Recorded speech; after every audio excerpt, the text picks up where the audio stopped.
ইবাদত, গুরুত্বপূর্ণ ইবাদত। বিবাহ কোনো ব্যক্তিগত সম্পর্ক নয় বা শুধু যৌন সম্পর্কের জন্য বিবাহ হবে, বিষয়টা এরকমও নয়। এটি হলো মূলত সোশ্যাল কন্ট্যাক্ট, সোশ্যাল ভ্যালুস এবং আল্লাহ তাআলার কাছাকাছি যাওয়ার একটা গুরুত্বপূর্ণ মাধ্যম। বৈবাহিক সম্পর্ক না থাকলে আল্লাহর সাথেও সম্পর্ক থাকে না, কারণ মানুষ প্রতি মুহূর্তেই অপরাধের সাথে লিপ্ত হয়ে পড়ে। এজন্য একটি ইবাদত। বিবাহ যখন আমরা সিদ্ধান্ত নেব তখন অন্যান্য ইবাদতের নিয়ে এখানেও ইবাদতের নিয়ত করতে হবে। আর যে কোনো আমার ইবাদত হয় দুটি কাজ করলে।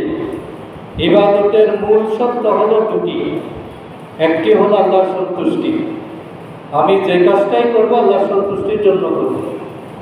তাহলে বিবাহ করার উদ্দেশ্য থাকবে যৌন চাহিদা মেটানো বা অন্যান্য দুনিয়াবী সুযোগ সুবিধার জন্য নয়, বরং এই বিবাহের মাধ্যমে স্বামী স্ত্রীর বন্ধনের মাধ্যমে আমি আল্লাহকে পেতে চাই, আল্লাহর কাছাকাছি যেতে চাই।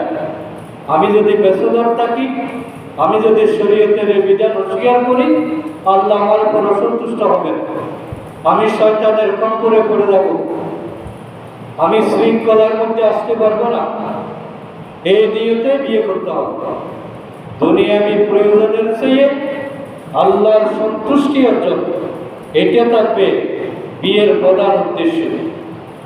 আর 2 নম্বর, বিয়েটা হতে হবে সুন্নাহ অনুযায়ী।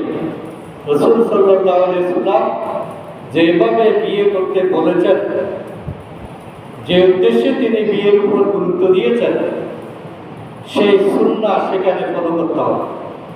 এক্ষেত্রে যদি আমি মা বাবার চাহিদা, সামাজিক রসম, দেশের রীতিনীতি, তারপরে মনের বিভিন্ন আশা আকাঙ্ক্ষা, এগুলোকে যদি গুরুত্ব দিই, সুন্নতকে যদি অস্বীকার করি, তাহলে সেই বিয়েতে সুফল পাওয়া যাবে না।